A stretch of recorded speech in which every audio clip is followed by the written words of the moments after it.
Viral di media sosial seorang pria dengan pakaian jubah putih lengkap dengan helm hitam.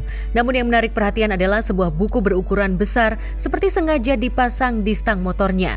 Jika dilihat dengan seksama ternyata yang dipasang di stang itu adalah Al-Quran. Dalam narasi jika pria tersebut merupakan tukang pijat keliling yang selalu membuka Al-Qurannya ketika keliling.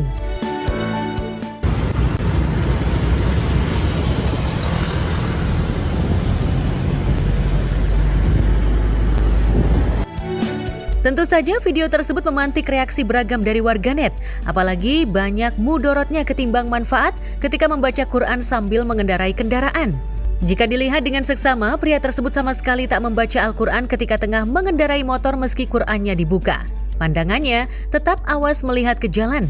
Sejatinya membaca Al-Quran itu bagus dan dilakukan di tempat suci dan khusyuk dengan maknanya. Jika tengah di perjalanan, perhatikan baik-baik apakah mengganggu perjalanan atau keselamatan. Juga jangan sampai membuat orang di sekitarnya malah tak nyaman.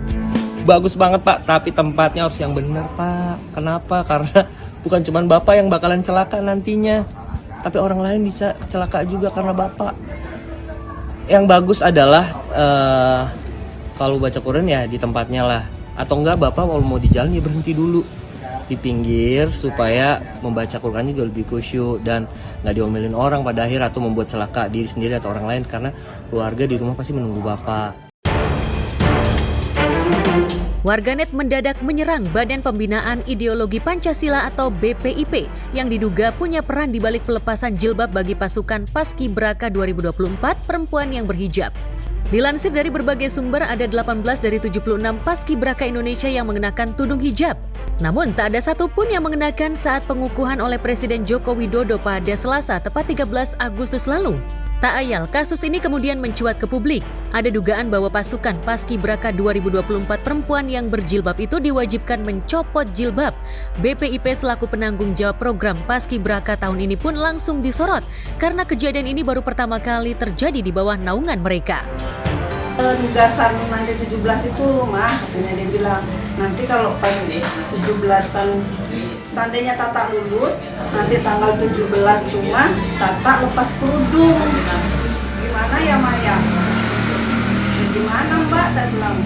Terus kemarin ditanya, iya Ma udah ada wawancara. Itu pas tes wawancara itu Mbak jawab lah, Mbak bilang demi menjalankan tugas negara, ya siap. Yang membuat geram adalah 2 dari 18 Paskibraka wanita itu memang kesehariannya mengenakan tudung hijab. BPIP sebelumnya juga telah buka suara mengenai polemik ini dan membantah telah memaksa anggota Paskibraka Putri 2024 yang bertudung hijab untuk melepas jilbab. Kepala BPIP Yudian Wahyudi mengklaim penampilan anggota Paskibraka yang tidak mengenakan jilbab saat pengukuhan dan bertugas adalah kesukarelaan masing-masing mengikuti peraturan yang ada. Tuduhan kepada BPIP melakukan pemaksaan lepas jilbab, BPIP memahami aspirasi masyarakat. BPIP menegaskan bahwa tidak melakukan pemaksaan lepas jilbab. Penampilan Paskibraka Putri dengan mengenakan pakaian, atribut dan sikap tampang sebagaimana terlihat pada saat pelaksanaan tugas kenegaraan, yaitu pengukuhan Paskibraka, adalah kesukarelaan mereka dalam rangka mematuhi peraturan yang ada. Berjilbab atau tidak berjilbab merupakan hak orang perorangan. Tak boleh ada seorang pun yang memaksa menggunakan jilbab atau sebaliknya memaksa melepaskannya. Mengapa di era kini ada aturan yang memaksakan Paskibraka untuk melepas jilbab atas nama keseragaman? Sungguh ironi. Badan yang bertanggung jawab atas pengamalan Pancasila, tapi seolah tak paham sama sekali saripati Pancasila itu sendiri, bahkan cenderung merusak nilai-nilai Pancasila.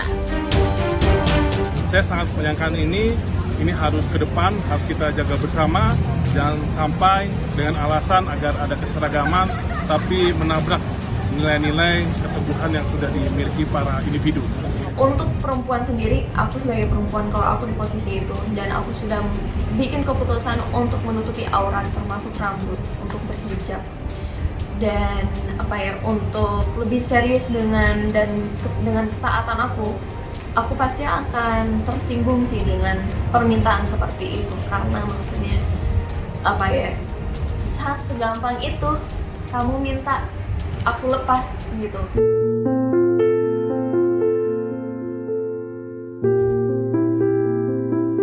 Di tempat terpisah, kabar duka tengah menyelimuti Ferry Mariadi dan Deswita Maharani.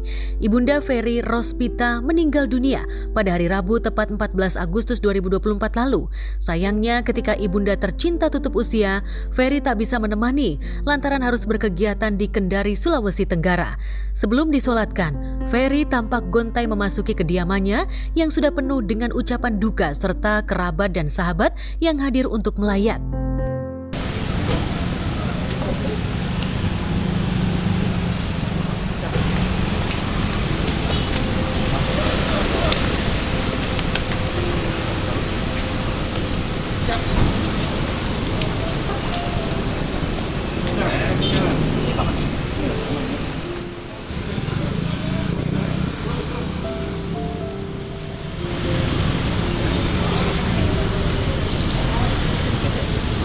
Kebetulan ya pas mama meninggal itu yang menyaksikan istri saya pas lagi touring di Sulawesi.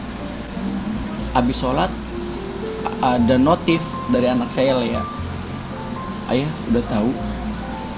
Lemes. Oh iya, saya bilang Nin ya, iya. Terus Lea kasih tahu gitu, saya cuman bilang jagain ibu. Saya bilang, ayah di mana? Ayah lagi di atas motor. Nah, saya bilang, ayah nggak pulang. Ayah mau pulang. Cuman jam segini udah nggak mungkin ayah ngejar pesawat. 2 tahun terakhir kondisi kesehatan ibunda Ferry memang menurun dan aktivitasnya hanya di atas tempat tidur. Hingga akhirnya 2 hari sebelum akhirnya meninggal dunia, almarhumah sempat dilarikan ke rumah sakit hingga sempat dilarikan ke ruang ICU. Lantas sakit apa yang diidap ibunda tercinta?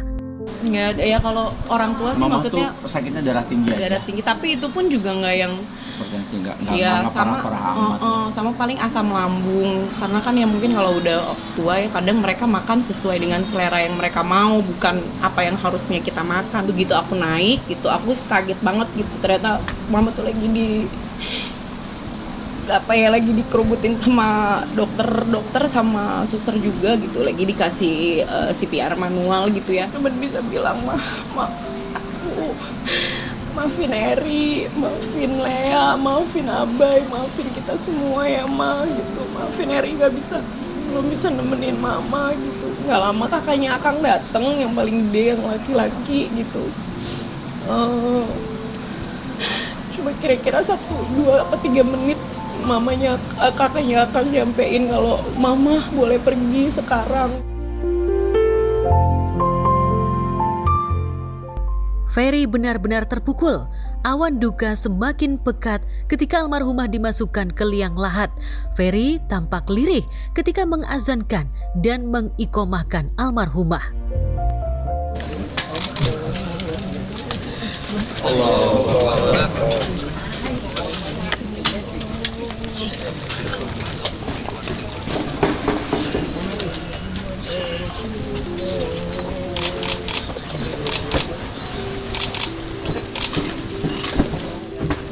Jadi ya kalau ditanya terlihat tegar, ikhlas ya enggak, tetap nangis.